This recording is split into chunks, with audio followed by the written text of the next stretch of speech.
नमस्कार दर्शकों, मैं हूं नाविका कुमार और आप जुड़ रहे हैं मेरे साथ सवाल पब्लिक का शो पर। सवाल पब्लिक का शो पर आज हम ऑपरेशन सिंदूर फाइल्स दिखाने वाले हैं।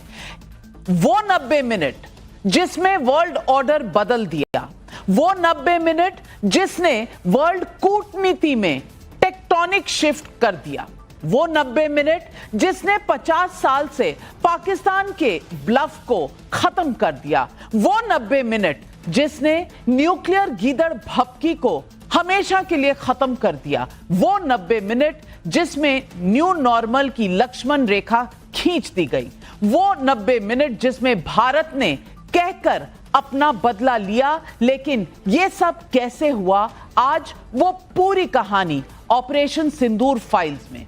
ऑपरेशन सिंदूर में पाकिस्तान की तबाही की एक एक तस्वीर और खबर आप तक मैं पहुंचा चुकी हूं, लेकिन इतना सटीक और इतने स्पष्ट उद्देश्यों वाला ऑपरेशन सिंदूर सफल कैसे हुआ, आज मैं आपको बताने जा रही हूं। सवाल पब्लिका में मैं आज इस एक्सक्लूसिव इनसाइड स्टोरी का खुलासा आपके सामने करने जा रही हूं। मैं उन 90 मिनटों की हिसाब देने जा रही हूं जहां पाकिस्तान के एयरबेस भारत के वायु प्रहार के आगे घुटने टेकने पर मजबूर हो गए। मैं बताने जा रही हूं कि कैसे भारत की तीनों सेनाओं के चक्रव्यूह में फंसकर पाकिस्तान के पास नाक रगड़ने के अलावा कोई और विकल्प तक नहीं बचा था। मैं बताने जा रही हूं कि कैसे भारत की रणनीतियों के आगे ना सिर्फ पाकिस्तान बल्कि चीन और अमेरिका जैसी शक्तियां भी हैरान रह गई। मैं बताने जा रही हूं कि प्रधानमंत्री के निर्देशों पर कैसे एक बारीकियों के साथ आतंकवाद और आतंकवाद के शय देने वाले पाकिस्तान के खिलाफ दुनिया का सबसे बड़ा एंटी टेरर ऑपरेशन 100% कामयाब हुआ। यह है ऑपरेशन सिंदूर फाइल्स, वो 90।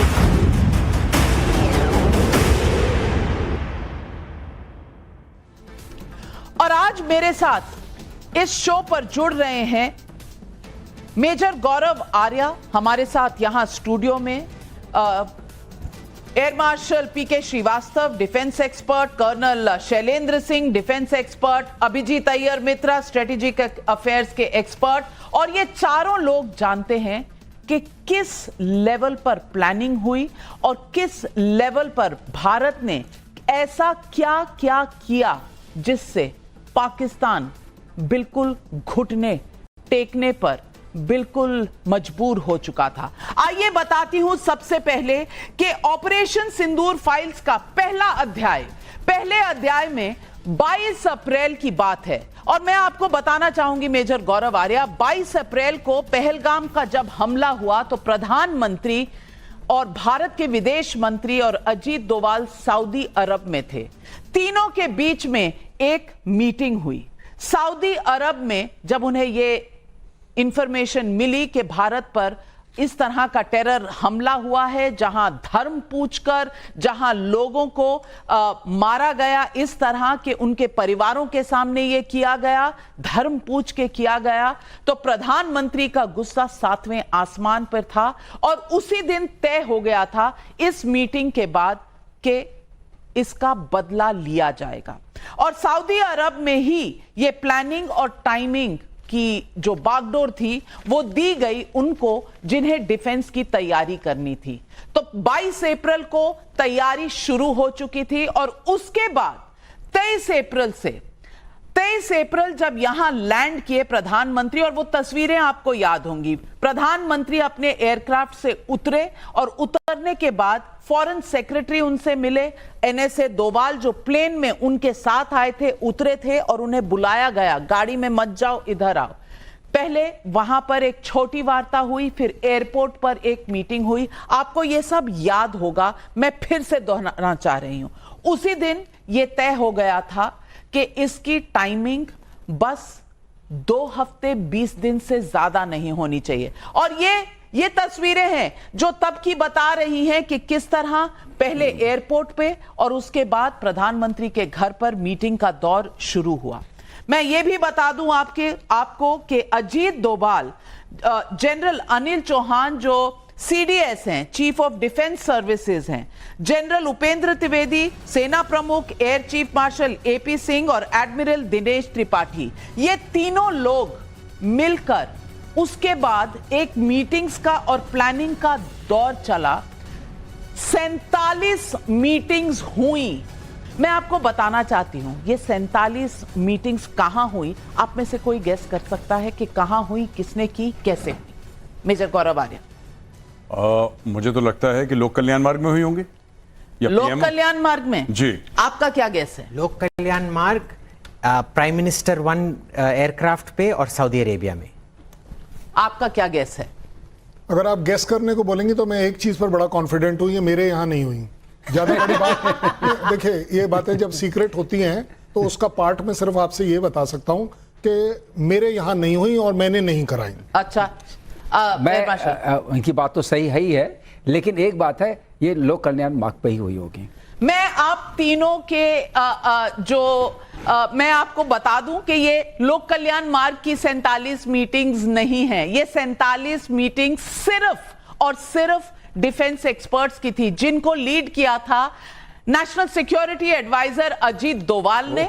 उनके साथ थे CDS, chief of defence services Anil Chauhan, और तीनों सेना और मैं आपको बता दूं, पहली मीटिंग प्लेन में हुई थी, उसके बाद निर्देश प्लानिंग के दे दिए गए थे। वो उस मीटिंग में और ये एआई जेनरेटेड विजुअल्स हैं, प्लेन में हुई थी जब सऊदी अरब से भारत वापस लौट रहे थे।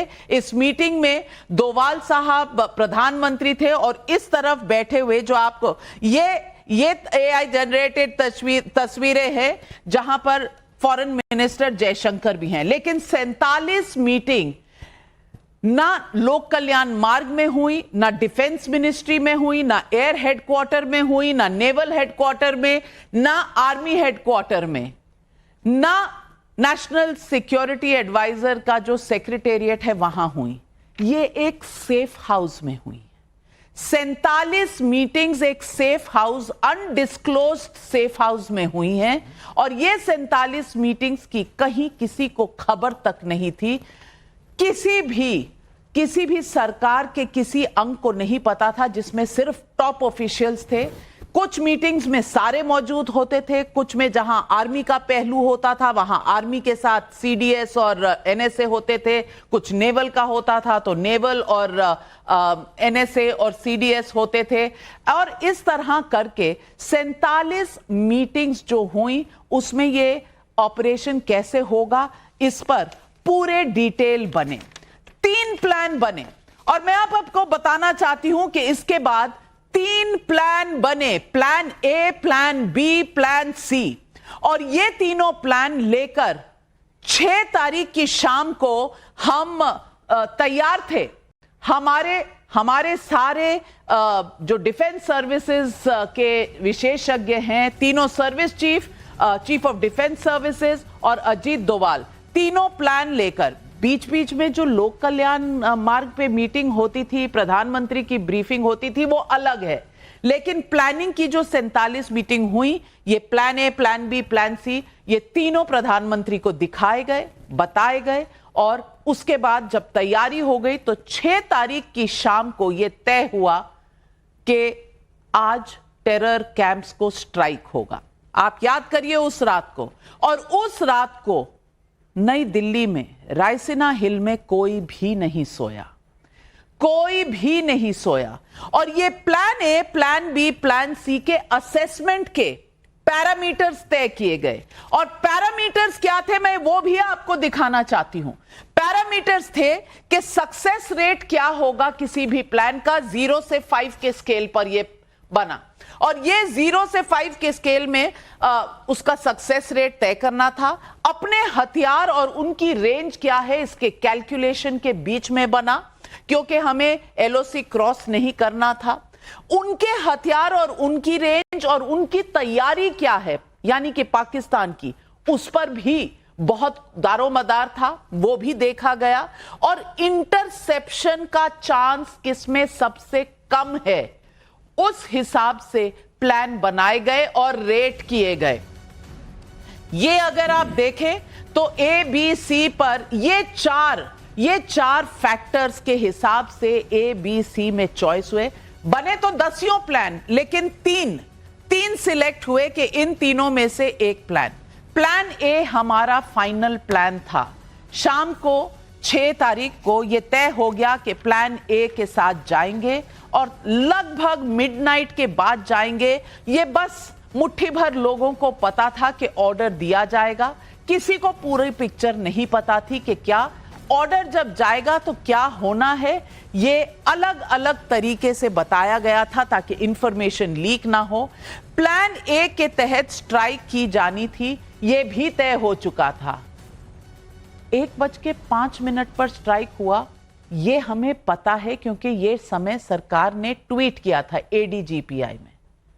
11:10 पर प्लान ए छोड़ा गया और प्लान बी पर जाया गया। बहुत बड़ी बात मैं बता रही हूं, प्लान ए छोड़कर प्लान बी सिलेक्ट किया गया और 2 घंटे पहले जब यह हुआ, यह चेंज इसलिए हुआ क्योंकि इंटरसेप्शन का रिस्क प्लान ए में कुछ हद तक बढ़ा था और हमारी इंटेलिजेंस इतनी सटीक थी कि हमने उस प्लान को छोड़ा क्योंकि जो 4 फैक्टर्स थे जिस पे रेटिंग होनी थी उसमें वो प्लान ए को रोक दिया, उसको रोक दिया और प्लान बी पर गए क्योंकि वहां रेटिंग ज्यादा हो गई, इंटरसेप्शन का चांस कम हुआ।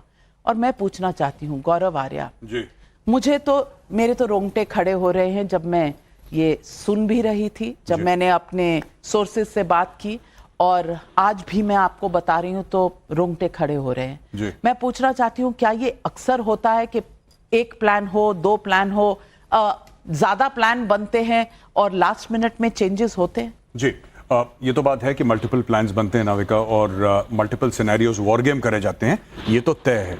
बड़ी इंटरेस्टिंग आपने बात बताई कि ये लोक कल्याण मार्ग में मीटिंग नहीं हुई और मुझे बाद में रियलाइज हुआ कि क्यों ये लॉजिकल है, because it was being led by a spy. आप देखिए, अगर ये कोई फौजी लीड करता, फौजी सेफ हाउस में मीटिंग नहीं करता, फौजी अपने इलाके में मीटिंग करता, लेकिन डोवाल साहब की एक खासियत है, जब प्रेशर आता है या जब कोई ऐसी बात आती है, the first thing is go analogue, don't go digital, switch off everything digital, disappear from the map, आप गायब हो जाइए। अच्छा, लोक कल्याण मार्ग के बाहर तो खड़े हैं सब कैमरा लेके, तो पब्लिक को दिखाने के लिए ये भी डिसेप्शन की प्लानिंग है। देखिए कितने, जो हम भेद कहते हैं, साम दाम दंड भेद, ये भेद है, ये कितने हाई लेवल की मीटिंग। अच्छा, ये लोक कल्याण मार्ग गया, प्रधानमंत्री से ये मिलेंगे, प्रधानमंत्री से ये मिलेंगे, प्रधानमंत्री की मीटिंग। अब ये पता लग रहा है कि भाई असली मीटिंग तो हो चुकी थी कहीं और सेफ हाउस जिसका कोई लोकेशन नहीं था कहीं पे, वहां पे आप देखिएगा, जितना मैं गेस कर सकता हूं, ना वहां पे मोबाइल टावर काम करता होगा, वहां पे एवरीथिंग ब्लॉक्ड, जिसको हम कहते हैं कि कोई भी ऐसी चीज, ना स्मार्ट वॉच, ना मोबाइल फोन, कोई ऐसी चीज नहीं आपके तन पे जिससे आप ट्रैक हो सके। जस्ट गो एनालॉग एब्सोल्यूट, मानिए कि आप 100 साल पहले हैं।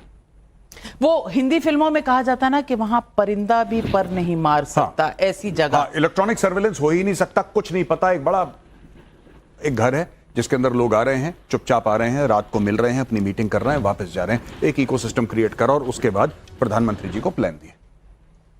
प्रधानमंत्री को बिल्कुल ब्रीफिंग हो रही थी और अभिजीत अय्यर मित्रा, ऐसा नहीं है कि प्रधानमंत्री को पता नहीं था, लेकिन ऑपरेशनल डिटेल्स में प्रधानमंत्री का रोल लिमिटेड होता है। उनको कहना होता है कि ये हमारा प्लान है, हमें एड करना है, तैयारी आपकी है। डिटेल्स का काम जो है वो चल रहा था इन 47 मीटिंग्स में। मैं पूछना चाहती हूं कि ये जो ए से बी हुआ होगा उस वक्त, पाकिस्तान जायजा ले रहा होगा कितनी उनकी इंटेलिजेंस थी, क्योंकि उस रात जब ये स्ट्राइक हुए तो कहा तो ये जाता है कि नील बटे सन्नाटा था, पाकिस्तान को कुछ पता नहीं था। यानी कि हमारी जो ये पूरी, ये जो आपने ठीक कहा, स्पाई, यानी कि अजीत डोवाल साहब जो हमारे नेशनल सिक्योरिटी एडवाइजर हैं, वो स्पाई का किरदार, और वो पाकिस्तान में रह चुके हैं, इंटेलिजेंस उनके पास पूरी थी कि कौन कहां किस कैंप में है, 9 टारगेट चुने गए, वो सारा प्लान बना, पाकिस्तान को पता भी नहीं चला। देखिए, इंटेल का तो ये होता है ना, अगर दुश्मन को पता चल गया कि आपके पास वो इंटेल है तो वो इंटेल है ही नहीं, वो डिसइंफॉर्मेशन हो जाता है, वो डेलिबरेटली फेड हो जाता है। जितना हमारा 21 स्ट्राइक हमने किए 9 टारगेटों पे, सब के सब सक्सेस निकले, इसका मतलब है कि उनको कुछ पता ही नहीं था। और उनको ये भी लग रहा था कि बस एक दिन का हमने 3-4 गुना बालाकोट करना है फिर से। हमने बस डे 1 पे नहीं किया, उन्होंने डे 1 के लिए शायद प्रिपेयर करके रखा था, पर डे 2, डे 3, डे 4 के लिए दे वर नॉट प्रिपेयर्ड। जो मसूद अजहर के जो 10-12 जो खानदान के लोग मरे हैं, उससे क्या पता चलता है? हमारे पास ह्यूमन इंटेलिजेंस था ऑन द ग्राउंड। अब पता नहीं, शायद मसूद अजहर का भांजा या ऐसे कुछ कोई हनी ट्रैप में फॉल करके हमने उससे इंटेल निकाला हो, मेरे को क्या पता। और ये भोलारी में तो प्योरली इलेक्ट्रॉनिक इंटेलिजेंस के वजह से है कि हमने देखा कि वो कब आया, कब गया, कब बंकर के अंदर गया, फिर जाके आपने मारा। अब ये देखिए, ये एक ही बेस नहीं है जहां हमने बंकर को मारा है, जेकबाबाद में भी हमने मारा है बंकर। अरे अभी तो आप बहुत आगे जा रहे हैं। अभी तो 6 तारीख की शाम है, और 6 तारीख की शाम जब ये प्लानिंग चल रही थी तो एक वॉर रूम क्रिएट किया गया। 6 बजे से लेकर अगले दिन ये अगर आप देखें, यहां ये रिप्रेजेंटेशन है, हमने एआई जेनरेटेड रिप्रेजेंटेशन किया है। मिनट मिनट की जानकारी और हडल यहां था, और यहां से एक एक मिनट, एक एक डेवलपमेंट की जानकारी प्रधानमंत्री को लोक कल्याण मार्ग में दी जा रही थी। 1 मिनट के लिए कोई उस रात को सोया नहीं था। 1:05 पर ऑपरेशन शुरू हुआ और 1:25 पर 23 मिनट में टेरर कैंप्स तबाह कर दिए गए, और इस बीच प्लान ए से प्लान बी चेंज हुआ। मैं पूछना चाहती हूं, ये तैयारी और जिस तरह से ये कैंप्स पर अटैक किया गया, ये मेटिकुलस प्लानिंग तो थी ही, पर इतना ज्यादा प्रिसीजन स्ट्राइक जो है, इसकी प्लानिंग बहुत डिटेल में की गई होगी। नाविका जी, मैं आपको बड़े क्लैरिटी से एक बात बता सकता हूं, जो एक बड़ा फेयर असेसमेंट होगा। ये सारा का सारा सीक्रेसी इसीलिए हो पाया क्योंकि हमने इतना बड़ा डिसेप्शन रखा कि सब कुछ प्राइम मिनिस्टर के यहां हो रहा है। The whole focus was on prime minister house, कि ये एक पॉलिटिकल राजनाथ जी भी आ रहे हैं, होम मिनिस्टर भी आ रहा है, उससे फॉरेन सेक्रेटरी भी आ रहा है, सो सबका ध्यान वहीं था। इसलिए आप देखते हैं कि ये जो सो कॉल्ड सेफ हाउस वाली मीटिंग है, ये अपने आप में कोई सोचा ही नहीं, क्योंकि सब जगह प्रोजेक्ट ये किया जा रहा था, 1 मैन डिसीजन प्राइम मिनिस्टर ले रहा है, विदाउट रियलाइजिंग कि प्राइम मिनिस्टर इस चीज में नहीं पड़ता कि आपके जो एयरक्राफ्ट में 100 ऑक्टेन वाला पेट्रोल पड़ेगा या 90 वाला पड़ेगा। ये उसका काम नहीं है। कौन कहां स्ट्राइक करेगा ये प्लान नहीं है। ज्यादा बड़ी बात ABC, मैं आपको बड़ी जिम्मेदारी से कह रहा हूं, किसी भी लेवल पर हो, चाहे वो मेरे प्लेटून लेवल पर हो, चाहे वो आर्मी हेडक्वार्टर लेवल पर हो, जब हम 3 प्लान बनाते हैं तो हम तीनों पर उतनी ही कार्रवाई करते हैं जितनी एक पर करनी है। और कई बार ऐसा हुआ है, कई बार, जिसको मैं बोलता हूं कि हम चौथा प्लान, एक जो सिचुएशन क्रिएट करती है, हम उस पर चले जाते हैं। ये बड़ी एक, जिसको हम एक्सप्लॉइटेशन बोलते हैं। गए तो थे अटैक करने, यहां ये देखा खाली है, खाली देखते अगले वाला पकड़ लिया हमने। ये बात हमेशा होती है। जहां तक आप बात कर रही हैं ABC, जब आप तीनों पर काम करना शुरू करते हैं तो आप रास्ते में शेड करते हैं कि कौन सा मेरा बढ़िया चल रहा है। कई बार पीछे से, आपको क्या लग रहा है हमें पाकिस्तान की चिंता थी कि हमारा प्लान लीक हो जाएगा? जी नहीं, इस प्लान के पीछे US भी पड़ा हुआ था कि ये कर क्या रहे हैं। चीन, मैं आपको इसीलिए बोल रहा हूं, आप पाकिस्तान अगेन एक्सक्यूज है, लेकिन हमारे को पता है बड़े जो एनिमी है हमारे, ये वो लोग हैं कि ये पता करना चाहेंगे कि भाई साहब, कि आप पहली बार 6-7 की रात को आप टेररिस्ट स्ट्राइक करने वाले हो या कोई और स्ट्राइक करने वाले हो, या उससे भी और का मतलब सब समझते हैं कि अल्टीमेट स्ट्राइक तो नहीं कर रहे कहीं। न्यूक्लियर स्ट्राइक आप कहना चाह रहे हैं? नहीं, वो मैं न्यूक्लियर स्ट्राइक इसलिए नहीं बोलूंगा क्योंकि वो जो स्ट्राइक फाइनली हुई है वो किराना स्टोर में हुई है। अच्छा नहीं, आई एम सॉरी, किराना हिल पर हुई है। वो एक्चुअली है तो स्टोर ही एक तरह का, हाँ, स्टोरेज ही था, इसलिए हाँ। मेरे मुंह से निकल जाता है। सो आप देखिए, जब फौज, ये जो सीक्रेसी वाली बात है, मीटिंग की लोकेशन, डोवाल एक उस दिमाग का आदमी है कि वो हमेशा सेफ हाउसेस की सोचेगा। आर्मी, एयरफोर्स, नेवी, तीनों ने अपना अपना सोचा और एक जॉइंट चीज कर जब आप कोई नई चीज निकालेंगे, मैं आपको गारंटी बोल रहा हूं कि हम भी एक्सपेक्ट नहीं कर पाएंगे क्योंकि हमने आज से पहले इतनी बड़ी जॉइंटमैनशिप की डेमोस्ट्रेशन नहीं देखी कि अपने आप में वो इतनी सक्सेसफुल थी। बहुत बड़ी बात आप कह रहे हैं कि जिस तरह तीनों सर्विसेज की कोऑर्डिनेशन, प्लानिंग, CDS, NSA, प्रधानमंत्री, और प्रधानमंत्री की ब्रीफिंग होती है। और अगर आप याद करें तो तब तक दौर यह चल रहा था कि पाकिस्तान कह रहा था आओगे कब, कब आओगे, डर गए क्या? और ये हमारे देश के अंदर जो विपक्षी पार्टियां थी वो भी यही सवाल पूछती थी कि भाई कब जाएंगे, कब जाएंगे। नाविका जी, ये जो तैयारी हो रही है, बाकी सब बातें कह दी गई हैं, सेंटिमेंट्स भी कह दिया गया है। मैं 2-3 चीज़ें कहना चाहूँगा। जब भी हम नेशनल लेवल पर अपने वॉर प्लान्स बनाते हैं जो ऑप्स प्लान में कन्वर्ट होते हैं, जो 3 प्लान्स की आपने बात की हैं, उसमें 2 चीज़ें बड़ी इंपॉर्टेंट होती हैं। एक तो होता है आपने स्टैटिक ऑफ द प्लान्स कि ये चीज़ें फिक्स्ड हैं, मैं इन टारगेट्स पर हमला करूंगा और ये मेरे वेपन सिस्टम होंगे और ये लॉन्च पैड्स होंगे। लेकिन दूसरी टाइम स्टैंपिंग होती है। उस वक्त की जो इंटेलिजेंस आती है, जो ह्यूमन आती है, उस वक्त की सैटेलाइट इंटेलिजेंस आती है, ईएम इंटेलिजेंस आती है, रेडार इंटेलिजेंस आती है, उसको डवटेल करके जो हम एक डायनेमिक्स ऑफ वॉर प्लान बनाते हैं वो मैटर करता है। तो आपका plan A, plan B, plan C different होता है at a particular time stamping. What kind of asset aggregation is taking place, जिसको आप नॉकआउट करना चाहते हैं। तो जो आप अभी अभिजीत जी ने बताई वो बात बहुत अच्छी। आपका जब वैक्स हैंगर में गया, it's a target for me, but it's a time stamp target for me. बिल्कुल। और मैं कहूं, जब पहले 7 तारीख की रात को जो स्ट्राइक्स हुए टेरर कैंप्स में, मैं पीछे की कहानी यह भी बता दूं कि ये जो टेरर कैंप से किसी को अंदेशा नहीं था कि ये मुरीद के और भावलपुर तक जाएगा। लोगों को पाकिस्तान में सिर्फ ये अंदाजा था कि पीओके के एरिया में रहेगा, यहीं की इंटेलिजेंस है। और आपने जो बात कही कि चीन, अमेरिका, सबका एंटिसिपेशन यही था। लेकिन प्रधानमंत्री ने तय कर, आतंक के खिलाफ युद्ध जरूरी है, ये दुनिया को बताना है। पहला मैसेज टू द वर्ल्ड था और ये प्रधानमंत्री ने रेड लाइन बना दी थी, ये पत्थर की लकीर थी। दूसरा मैसेज जो प्रधानमंत्री को भेजना था कि आतंक को हम नहीं सहेंगे, बहुत हो चुका ये नाटक। ये पाकिस्तान को मैसेज ऐसा दिया जाएगा कि दोबारा उसकी जुर्रत ना हो और धरती के दूसरे छोर तक हम ढूंढ निकालेंगे। ये जब प्रधानमंत्री ने कहा था बिहार में एक रैली में, तो उनका पूरा का पूरा मैसेज ये था कि पाकिस्तान इस बार बचेगा नहीं। और पीओके वाली जो पैराडाइम शिफ्ट हुई है हमारी डॉक्ट्रिन की, सिंदूर डॉक्ट्रिन, वो उसी दिन तय हो गई थी 22 अप्रैल को। और तीसरा जो मैसेज था प्रधानमंत्री का, वो अपने देशवासियों को था कि आतंक हमें झुका नहीं सकता।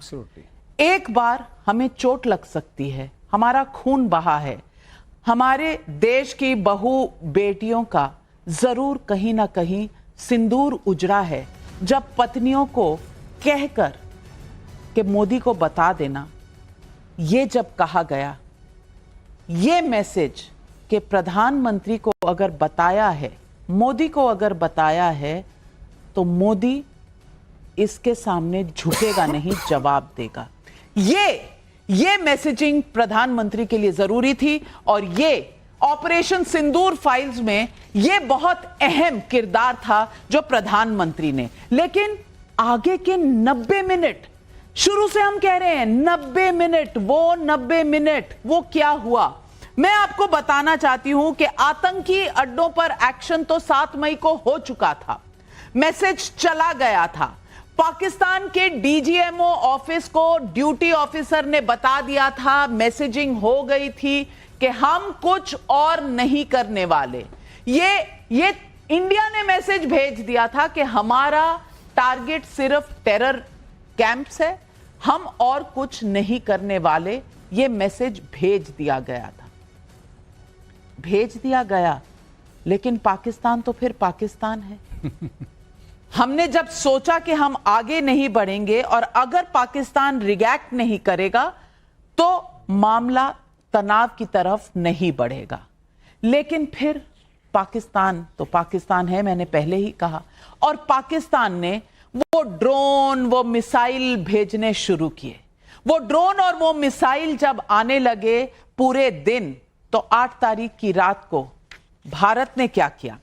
भारत ने किया तब लाहौर का डिफेंस सिस्टम ध्वस्त, लाहौर का एयर डिफेंस सिस्टम ध्वस्त किया गया और लाहौर के अलावा रावलपिंडी के पास, इस्लामाबाद के पास भी एयर डिफेंस सिस्टम्स को तबाह किया गया।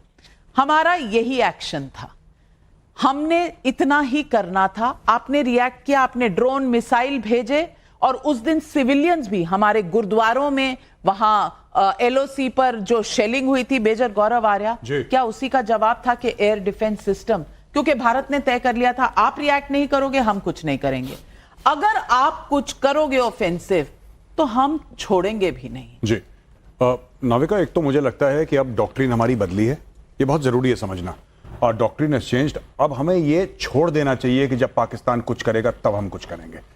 मैं अक्सर ये कहता हूं कि अगर बालाकोट पहले हो जाता तो पुलवामा कभी नहीं होता। पाकिस्तान इज अ रोग स्टेट। हम पाकिस्तान से जो नाविका एक्सपेक्ट करते हैं ना, हम हर समय ये एक्सपेक्ट करते हैं कि 2+2=4।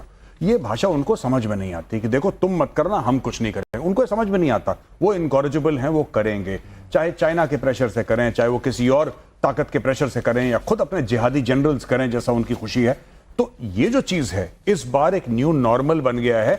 इसमें भी हमने यही बोला कि यार हमें जो करना था हमने कर लिया, लेकिन नाविका आपने वो लाशें देखी हैं आतंकवादियों की, और उनके पीछे खड़े आपने मंदिर, ये सब जब टारगेट हुए, जब सिविलियन मारे गए, तो फिर एयर डिफेंस सिस्टम्स को अटैक किया गया। और इसके बाद एक वाकया हुआ क्योंकि पाकिस्तान कुछ हद तक अब डेस्परेट हो चुका था। पाकिस्तान ने अपने आकाओं को फोन किया और पाकिस्तान ने अपने आकाओं को कहा कि हम डैमेज करेंगे। और जब वो कुछ कहता है तो कहीं ना कहीं लोग यही सोचते हैं कि न्यूक्लियर स्ट्राइक होगा। न्यूक्लियर स्ट्राइक के अलावा क्या करेगा पाकिस्तान?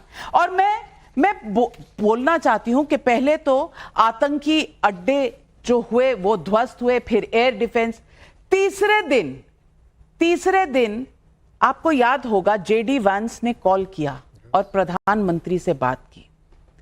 तब तक पाकिस्तान ने हमें यह कहा और जेडी वैंस ने बताया प्रधानमंत्री को कि कुछ पाकिस्तान करने जा रहा है। सबने सोचा न्यूक्लियर न्यूक्लियर न्यूक्लियर। प्रधानमंत्री ने कहा अगर वो कुछ भी करेंगे, सिंपल एक लफ्ज, जो वो कुछ भी करेंगे तो हमारा जो रिस्पांस होगा उससे कई गुना ज्यादा तगड़ा होगा। हमें मत कुछ कहिए। देखिए पाकिस्तान को हमने टेरर पर अटैक करना था, वो हमने कर लिया, उसके बाद हमने पहल नहीं की। लेकिन वो जो जेडी वैंस का कॉल आया उसके बाद हरकत हुई और मैसेज आया, पाकिस्तान ने कन्वे किया कि 90 मिनट में वो कुछ करने जा रहे हैं।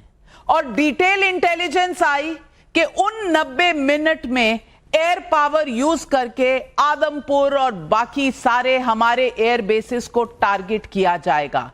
और यहां ये जो पूरा सिस्टम था जो 47 मीटिंग कर चुका था, वो गए प्रधानमंत्री से पूछा कि अब ये लेवल बढ़ रहा है, अगर वो हमारे एयरबेस को टारगेट करेगा, अगर वो न्यूक्लियर अपने मिसाइल्स छोड़ेगा तो क्या हमारा क्या सीन होना चाहिए? हमें अग्रेसिव जाना ही पड़ेगा। और प्रधानमंत्री ने पलक भी नहीं झपकी और कहा अगर हमारे इंस्टॉलेशंस की बात है तो रुको मत, आगे बढ़ो। और न्यूक्लियर मिसाइल्स प्लेन पर लोड नहीं होने चाहिए। उनके न्यूक्लियर मिसाइल प्लेन पर लोड नहीं होने चाहिए। और उस वक्त यह फैसला लिया गया कि सारे एयरबेस जो हैं उन्हें डिस्ट्रॉय किया जाएगा। अभिजीत अय्यर मित्रा, और फिर जो हुआ वो दुनिया ने देखा। आप जानते हैं कि ये एयर बेसिस को जब स्ट्राइक किया गया, कौन कौन से एयरबेस गिने और बताएं आज दुनिया को कि इसकी छूट और इसका ऑर्डर प्रधानमंत्री ने जब दिया तो एजेंडा कितना क्लियर था। देखिए इसमें ना पहले तो ये एजेंडा अब क्लियर क्या हुआ है, पहले से ही क्लियर था कि ये बंदा बैक डाउन नहीं करता है, बस एस्केलेट करते रहता है। देखिए पहले जब अटैक हुआ, जब ये प्रधानमंत्री बने तो उन्होंने उरी किया, इन्फेंट्री स्ट्राइक किया, बॉर्डर के उस पार किया। दूसरा जब हुआ, बालाकोट तक एस्केलेट कर दिया पूरा केपीके के अंदर, और वो भी प्लेन लेके। इस बार बालाकोट टाइम्स 21 किया, हाँ 21 बार बालाकोट किया, और वो भी कहां, पाकिस्तान का सरताज पंजाब में, जहां पूरा पॉलिटिकल पावर है, ठीक है ना।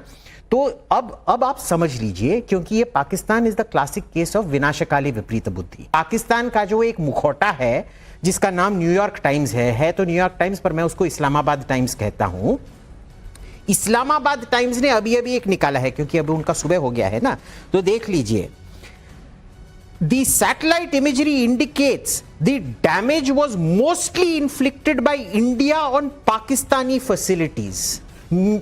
इस्लामाबाद टाइम्स ही बोल रहा है कि सब डैमेज हिंदुस्तान ने पाकिस्तान पे किया है। और भी क्या बोल रहे हैं देख लीजिए।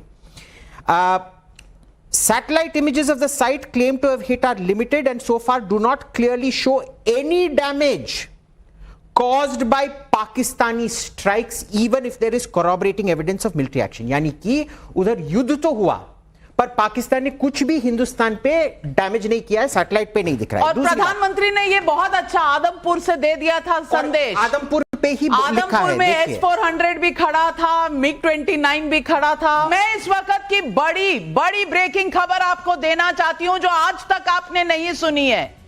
इन एयरबेस स्ट्राइक्स पर हमने पाकिस्तान के लगभग 7, कम से कम 7 और ज्यादा से ज्यादा 8 एयरक्राफ्ट डिस्ट्रॉय कर दिए हैं, फाइटर जेट डिस्ट्रॉय कर दिए हैं, जिसमें एक F-16 और कम से कम 1 या 2 JF-10 भी हैं।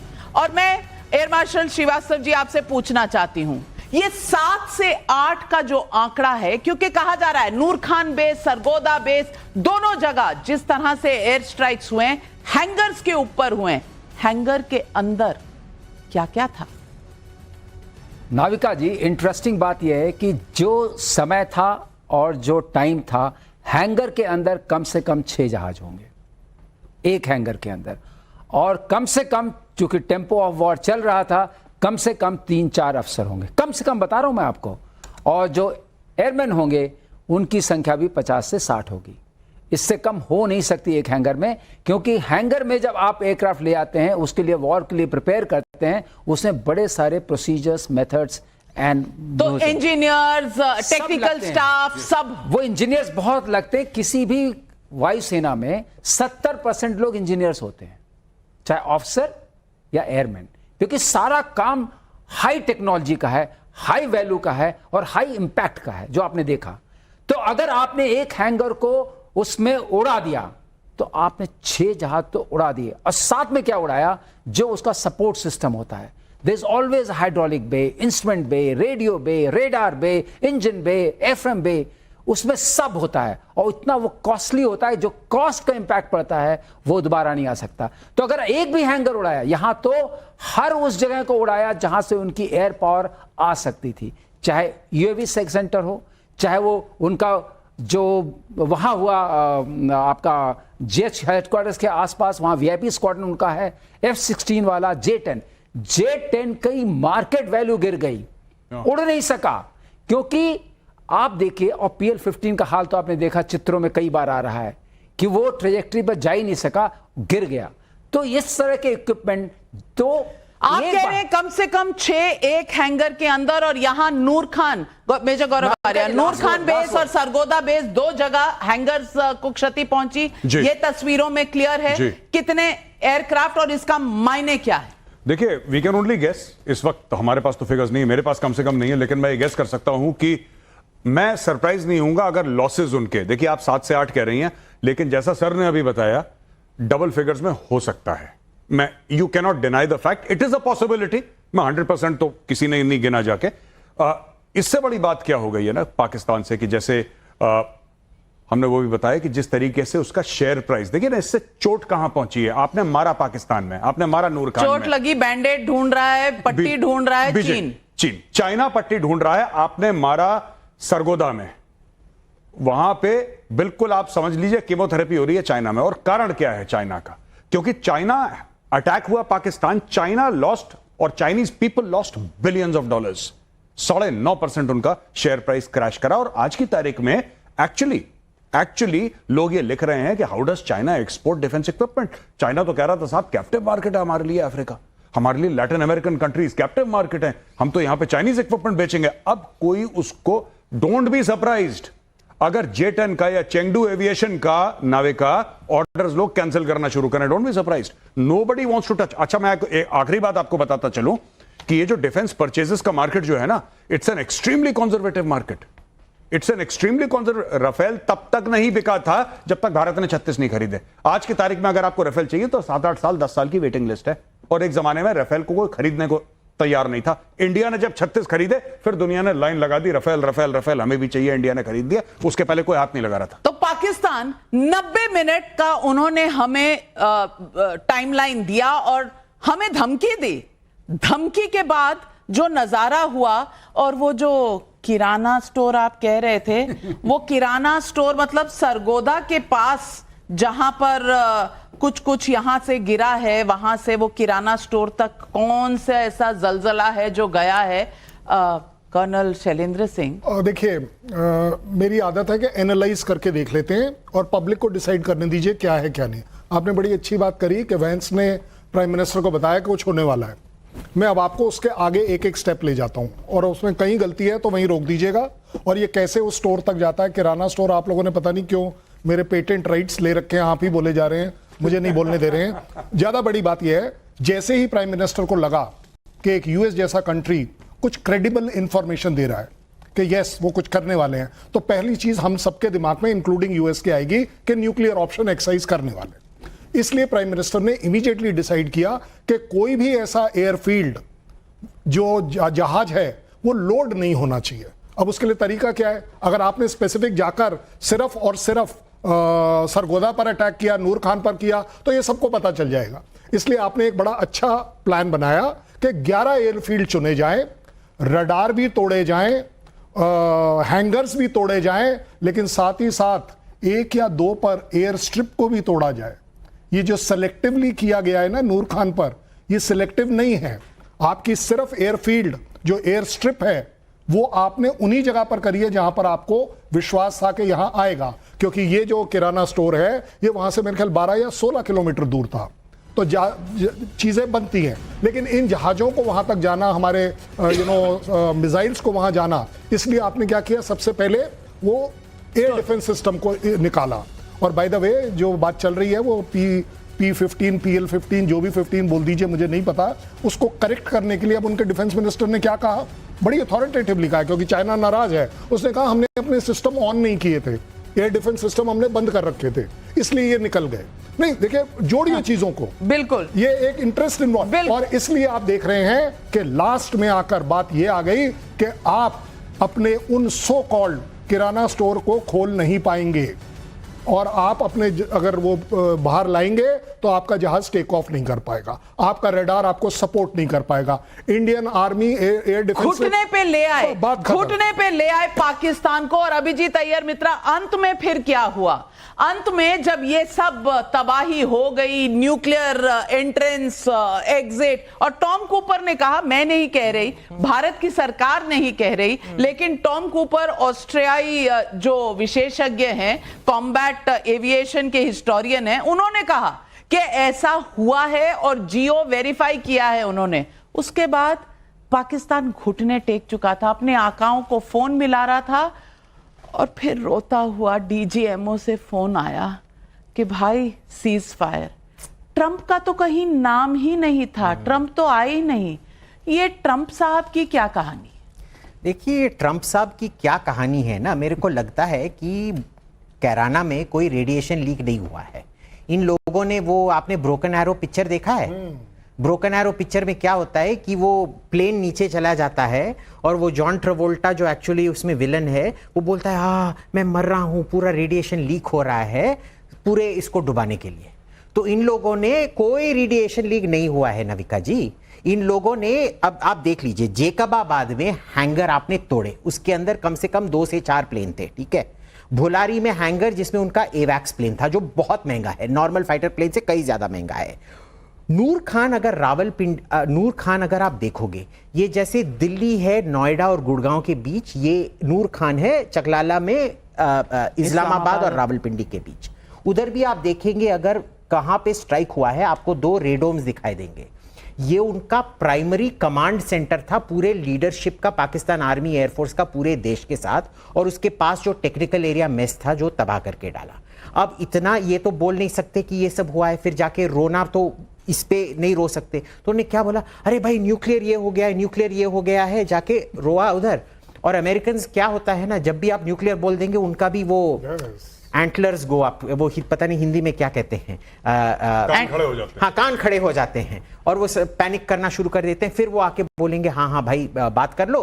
और उन्होंने बस ये किया कि भाई तुम डीजीएमओ दोनों बात कर लो, और कुछ नहीं हुआ है। देखिए ट्रंप हर चीज का डीजीएमओ ने बात करने के लिए भारत को कांटेक्ट कर लिया था और पाकिस्तान अमेरिका के सामने रो चुका था, लेकिन प्रधानमंत्री, ऐसा कहा जाता उस वक्त भारत ने कहा पाकिस्तान को, सोचते हैं देखेंगे, और इतनी देर में अमेरिका को डायल किया गया। भारत ने तय किया समय हमारा, भारत ने तय किया तरीका हमारा, भारत ने यह भी तय किया कि हम आतंकियों को छोड़ेंगे नहीं।